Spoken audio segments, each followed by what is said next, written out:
আসসালামু আলাইকুম ওয়া রাহমাতুল্লাহি ওয়া বারাকাতুহু। সুপ্রিয় বন্ধুরা, হাদিসের আলোচনায় আমরা এখন শুনব সহিহ বুখারী শরীফের 1925 ও 1926 নম্বর হাদিস। মূলত এই দুইটি হাদিসে একই বিষয় নিয়ে আলোচনা করা হয়েছে। বিসমিল্লাহির রহমানির রহিম। আবু বকর ইবনু আব্দুর রহমান রাদিয়াল্লাহু তাআলা আনহু হতে বর্ণিত, তিনি বলেন, আমি এবং আমার পিতা আয়েশা রাদিয়াল্লাহু তাআলা আনহু এবং উম্মু সালমা রাদিয়াল্লাহু তাআলা আনহুর নিকট গেলাম।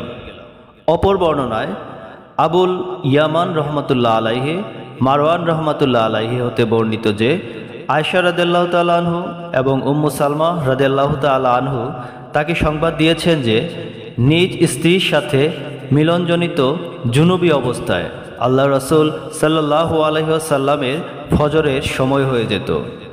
তখন তিনি গোসল করতেন এবং সাওম পালন করতেন। মারওয়ান রহমতুল্লাহ আলাইহি আব্দুর রহমান ইবনু হারিস রহমতুল্লাহ আলাইহিকে বলেন, আল্লাহ শপথ করে বলছি, এই হাদিস শুনিয়ে তুমি আবু হুরায়রা রাদিয়াল্লাহু তাআলা আনহুকে শঙ্কিত করে দেবে। এ সময় মারওয়ান রহমতুল্লাহ আলাইহি মদিনার গভর্নর ছিলেন। আবু বকর রহমতুল্লাহ আলাইহি বলেন, মারওয়ানের কথা আব্দুর রহমান রহমতুল্লাহ আলাইহি পছন্দ করেননি।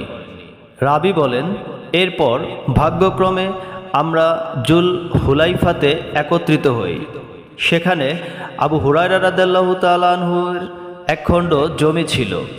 আব্দুর রহমান রহমতুল্লাহ আলাইহি আবু হুরায়রা রাদিয়াল্লাহু তাআলা আনহুকে বলেন, আমি আপনার নিকট একটি কথা বলতে চাই।